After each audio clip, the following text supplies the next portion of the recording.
The conventional wisdom over the last few decades has been Iran is racing towards a nuclear weapon. Iran wants a bomb, the bomb. But the real challenge for us is to understand that perhaps Iran doesn't want a bomb.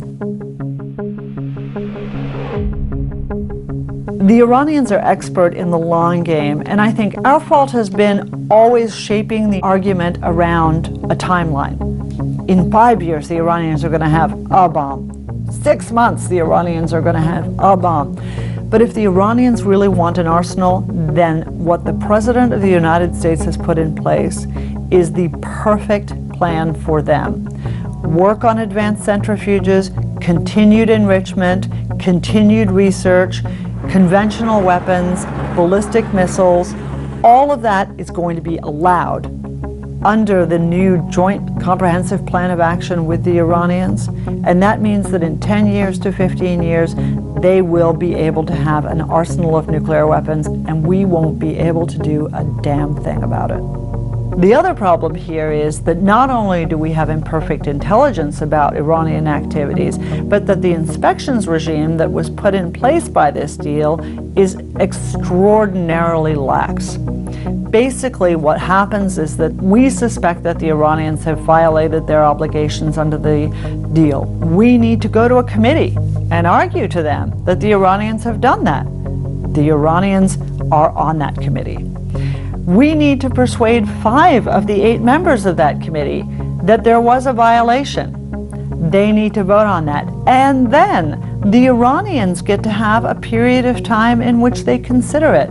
In other words, between detection of a violation and the time that the inspectors get in there for the so-called anywhere, anytime inspections. Well, Jake, first of all, under this deal, you will have anywhere, anytime, 24/7 access as it relates to the nuclear facilities that the President's chief national security officials have talked about will be 24 days. I never, in 4 years, had a discussion about anywhere, anytime. A lot happens in 24 days. The sanctions regime that is in place now is one of the most stringent in the history of the world. The Iranians cannot do business as we know it. They can't get letters of credit. They cannot export oil. They can't sell their carpets. They are completely constrained. They can't do dollar transactions. They can't really work with respectable banking systems in the world. That's all going to go away. And what it will mean immediately is a $150 billion windfall in frozen assets released and in other trade that's allowed. What will Iran do with this money?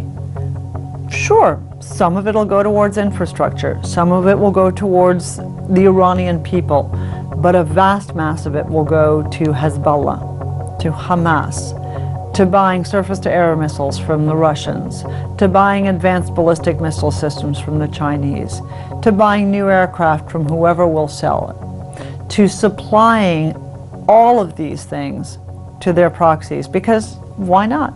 There's nothing that stops them.